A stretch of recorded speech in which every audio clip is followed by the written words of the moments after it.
ఆంధ్ర ఎలక్షన్స్లో ఈసారి అందరి దృష్టి ఆకర్షించిన నియోజకవర్గం పిఠాపురం. అందుకు కారణం పవర్ స్టార్ పవన్ కళ్యాణ్ ఇక్కడ నుంచి పోటీ చేస్తూ ఉండడమే. ఈ క్రమంలో పవన్ సక్సెస్ ను ఆకాంక్షిస్తూ సినీ పరిశ్రమ నుంచి పెద్ద సంఖ్యలో స్టార్ సెలబ్రిటీలు ఎలక్షన్ క్యాంపెయిన్ లో పాల్గొన్నారు. పార్టీ ప్రధాన కార్యదర్శి నాగబాబు గారు మాత్రం గత నెల రోజులుగా పిఠాపురంలోనే ఉంటూ ఎన్నికల ప్రచార ప్రక్రియను పర్యవేక్షిస్తున్నారు. నాగబాబు గారు నియోజకవర్గమంతా పర్యటిస్తూ ప్రతి ఒక్కరిని పలకరిస్తూ ప్రచారం చేపట్టారు. నాగబాబు గారు సతీమణి పద్మజ గారు కూడా పిఠాపురంలో ఇంటింటికి వెళ్లి ప్రచారం చేశారు. అయితే నిన్నటితో ప్రచారం ముగియడంతో పవన్ కళ్యాణ్ గారిని దగ్గరుండి చూసిన నాగబాబు గారు ఆయన చెమట తుడుస్తూ ఒక పిక్ ని షేర్ చేస్తూ ఎమోషనల్ పోస్ట్ చేశారు. నిన్ను నమ్మని వాళ్ళ కోసం కూడా ఎందుకు నిలబడతావని అడిగితే చెట్టును చూపిస్తాడు, అది కూడా వాళ్ళకి మాత్రమే నీడనిస్తుందా అని.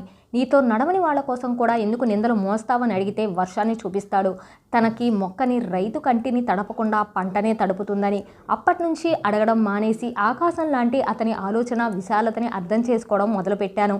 సేనను మీరు చిందించిన ప్రతి చెమట బొట్టు రేపటి తరం ఎక్కబోయే మార్గదర్శపు మెట్టు కాబోతోంది. కూటమి రాబోతోంది. సిరాపూసిన సామాన్యుడి వేలి సంతకంతో నీ గెలుపు మొదలైంది, విజయీ భవ అంటూ ఎమోషనల్ పోస్ట్ చేశారు నాగబాబు గారు. ఈ పోస్ట్ చూసిన వాళ్ళంతా 10 సంవత్సరాలుగా పవన్ కళ్యాణ్ గారు పడిన కష్టానికి రిజల్ట్ త్వరలోనే రాబోతుంది అంటూ కామెంట్స్ పెడుతున్నారు.